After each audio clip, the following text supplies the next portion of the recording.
ሰላም ማህበረ እስራኤል ሰላም እንደምን ዋላችሁልኝ። በቅድሚያ እግዚአብሔር አምላካችን የተባረከ የተመሰገነ ይሁንልና በሰላም ያሳደረ በሰላም ቀን ያውለን እላለሁ። አሁንም ገባ ያልኩት ያው በእውነት አባታችን ነፍሱ የተማረ ይሁን አለቃ አዲሱ ተሰማ ለኛ ለልጆቹ ትምህርት ሊሰጥ ሲፈልግ በአብዛኛው ያው በምሳሌ ነው ሲናገር የነበርና ከዚህ የተነሳ ያው ለሁላችን ትምህርት እንደሚሆን ባለሙሉ ተስፋ ነኝ እና በጥሞና ብታዳምጡ የበለጠ ይሆናል። ያው ምሳሌው አንድ ሽማግሌ ሰውዬ ያው 3 ልጆች ነበሩት። ባለቤቱም ቀደም ብላ ነው ያው በሞት የተለየችው። እሱ ብቻውን ነው ልጆቹን ያሳደገ። ልጆቹ ለአቅመ አዳም ሲደርሱ ያ ሰውዬ በሆነ በሽታ ያው ይታመማል። ሰው ያው የሚሞትበትን ቀን አያውቅምና ወዳጁን ጠርቶ ስማክ እንዲህ ያው ሰው የሚሞትበትን ቀን አያውቅምና ምናልባት በበሽታው ምክንያት ብሞት ከዚህ ዓለም ብለይ አደራህን ይውና ከዚህ 3 ሻንጣዎች ለአንዳንዳቸው ለልጆቼ በስማቸው ጽፌ አስቀምጫለሁ እና እኔ ባዳጋ ወይም ከዚህ ዓለም ከተለየው አደራህን ይህን ሻንጣ ለአንዳንዳቸው እንደ ስማቸው ያው እንድትሰጣቸው ብሎ ያው ያን አስረከበ ለወዳጁ። ያው የተወሰነ ጊዜ ካለፈ በኋላ ያ ሰውዬ ምን ይሁን ሰው ይሞትበትን ቀን አያውቅምና ይህ ሰውዬ ይሞታል በበሽታው ምክንያት ማለት ነው። ያ ወዳጁም አደርነቱን ሊዋረድ ልጆቹን ጠርቶ ያው ለአንዳንዳቸው አባታቸው እንደጻፈላቸው ሻንጣውን ከአንዳንዱ ሻንጣ የልጆቹን ስም መዝግቧልና ያን ሻንጣ ለአንዳንዳቸው እንደስማቸው ሰጣቸው። አንዱ ያን ሻንጣ ቢከፍት ምን ያገኛል? ከውስጥ አፈር። ይህ በእውነት አባታችን በአሁኑ ሰዓት ገንዘብ ነው አስፈላጊ እንጂ አፈር ምን ላደርገው ነው ብሎ በአባቱ ላይ ያው ተቀየመ። ሁለተኛው ቢከፍት ኩበት። ሃይ ከአፈር የባሰ ኩበት ደግሞ እኔ ምን ላደርገው ነው አባቴ ኩበት ምሰይጠኝ ብሎ ያው ተናደደ በአባቱ ላይ። ሶስተኛው ቢከፍት ገንዘብ። ሁላቸውም ተሻምተው ያን ገንዘብ ያዙ። ኋላ የአባታቸው ወዳጅ እንዲህ አይደለም የአባት አደርነት የእናት አደርነት ቀላል አይደለምና ያው ባታውቁበትም ከአዋቂ ሰው ሂዱ ብሎ ምክር ሰጣቸው። አሁን ከዚህ ላይ አንደኛ የእናት አባትህን ወዳጅ አትርሳ ይባላል። ማለትም የእናት አባታችን ወዳጅን እኛ ግዴታ አለብን እነሱን ለማክበር። ምክንያቱም በአባታቸው ምክንያት ያው የአባታቸው ጓደኛ ለነሱ ጥሩ ምክር ሰጣቸው። እነሱ ምክር የሚሰሙ ሰዎች ስለሆኑ ሳይጣሉ ሄደው ወደ ፈላስማን ፍለጋ ይሄዷል።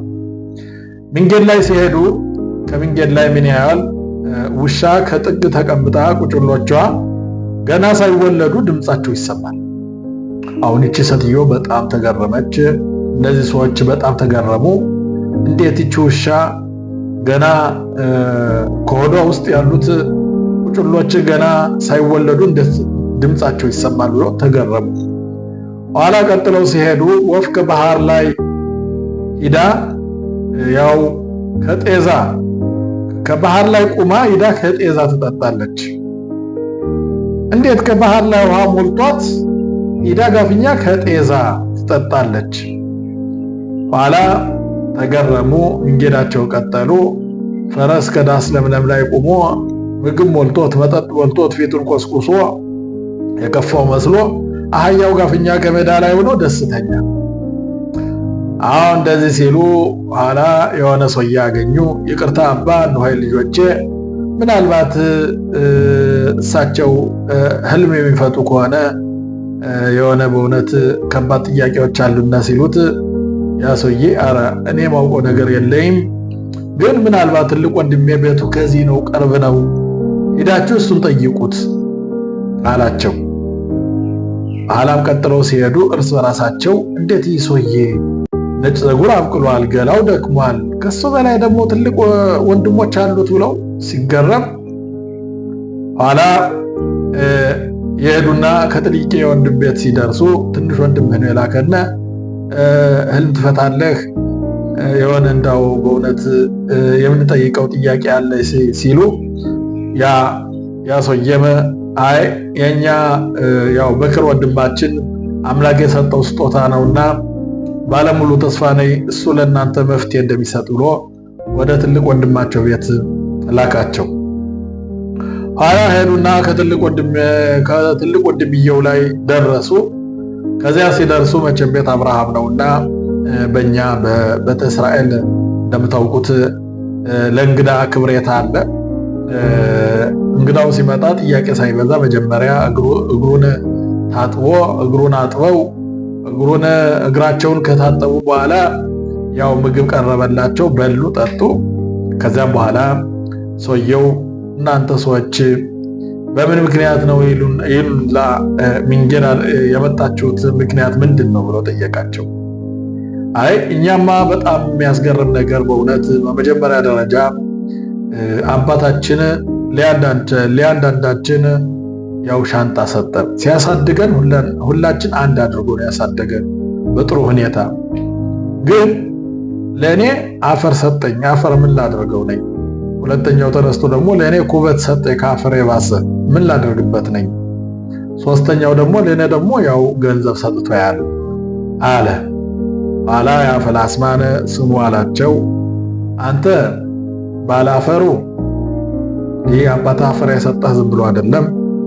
አንተ ያው መሬትን በማረስ ቅጠላቅጠልን ያው ግብርና ገበሬ ትሆናለህ ማለት ነው። ያው በዚያ ሀብትህን ታገኛለህ።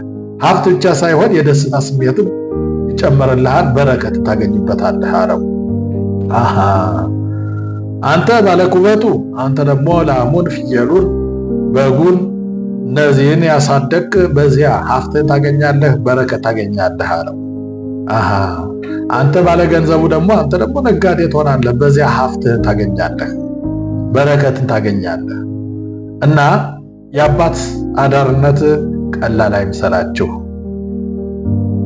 እና ስለዚህ ነው ይህ እንዲህ አድርጎ ሊያንዳንዳችሁ የሰጣችሁ አላቸው።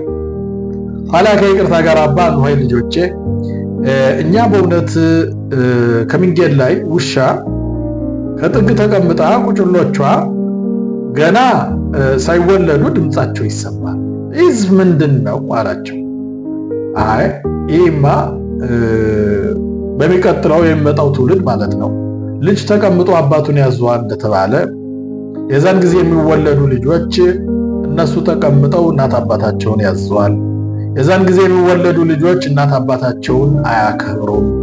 የዛን ጊዜ የሚወለዱ ልጆች ድምፃቸው ይሰማል፣ የእናት አባታቸው ድምፅ አይሰማም ብሎ ነገራቸው። አይጣል አሉ። ሁለተኛው ደግሞ ወፍ ከባህር ላይ ቁማ ሄዳ ከጤዛ ትጠጣለች። ለምንድን ነው?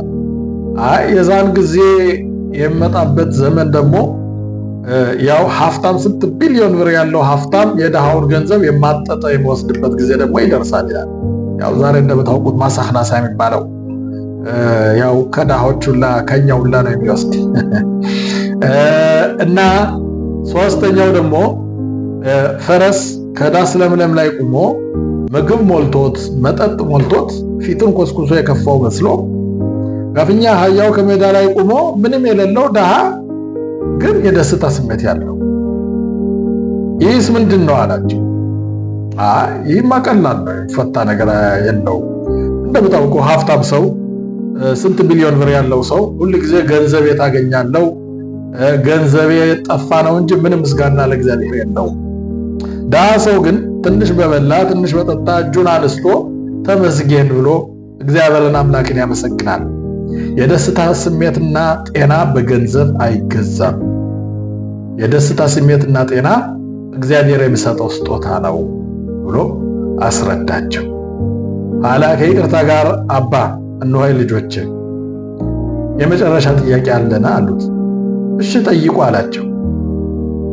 አይ በእውነት ትንሽ ወንድምህ ነጭ ፀጉር አብቅሏል፣ ገላው ደክሟል። መካከለኛው መቼም ደህና ነው። አንተ ግን የነሱ ትልቁ ነህ፣ ገና ወጣት ትመስላለህ። ይህስ ምንድን ነው አለው። ይህማ ምሽት አለው። እንዴት ምሽት? አይ ትንሽ ወንድሜማ ልጅ ተቀምጦ አባቱን ያዘዋል ያልኩት በትንሽ ወንድሜ ነው። የእናት አባትን ቃል ማይሰማ ከዛ የተነሳ የውሻ ንብ አጋጠመው። የውሻ ንብ ሰጠው። እሷ የውሻ ንብ እንደምታውቀው መናከስ ብቻ ማር አትሰጥም፣ መናከስ ብቻ ነው የምታውቅ። ባለቤቱ የነከሰች ነው ያደከመች። ዋው አላት። መካከለኛውስ? መካከለኛው የመካከለኛው ንብ ነች አለው። እንዴት ንብ? በአንድ ገጥ ትናከሳለች፣ በአንድ ገጥ ደግሞ ማር ትሰጣለች አለው። ስለዚህ ነው መካከለኛ የሆነ። ያንተይቱስ? የኔቱ? ያንተይቱስ? የኔቱማ የተመሰገነ ይሁን የእናት አባቴ ምርቃን ስለደረሰኝ የኔቱማ ጣዝማ ናት። ጣዝማ ራሱ እኮ መድኃኒት ነው እንደምታውቀው። የጣዝማ ንብ መናከስ ማታውቅ ማር ብቻ የምትሰጥ ብሎ አስረዳው እላችኋለሁ። እና ሁላችን እሱ አምላካችን የጣዝማ ንብ ምንሆን ያድርገና መናከስ ማናውቅ ማር ብቻ የምንሰጥ ያድርገና አምላካችን ያፈቃቅረና አያፈካክረና። እግዚአብሔር ፍቅርን የሚወድ አምላክ ነው፣ ሰላምን የሚወድ አምላክ ነውና ይህን ይመስላል ምሳሌው። ለሁላችንም ትምህርት እንደሚሆን ባለሙሉ ተስፋ ነኝ። እኔ ወንድማችሁ ቄስ ጋሻው አዲሱ ተሰማ ነኝ። ይህም ምሳሌ በእውነት ለአባታችን ነፍስ ይማር በማለት ነው ያመጣሁት። አለቃ አዲሱ ተሰማ ነፍሱ የተባረ ይሁንልና እሱም ወደዚህ ዞር ብሎ በአማን ልጆቼ፣ በአማን ባለቤቴ፣ በአማን ሕዝቦቼ፣ በአማን ካህናቶቼ ብሎ ጸሎት ቡራኬ ሚያላምን ያድርግልና። ስላዳመጣችሁ በጣም አመሰግናለሁ። ሰላም ሰላም።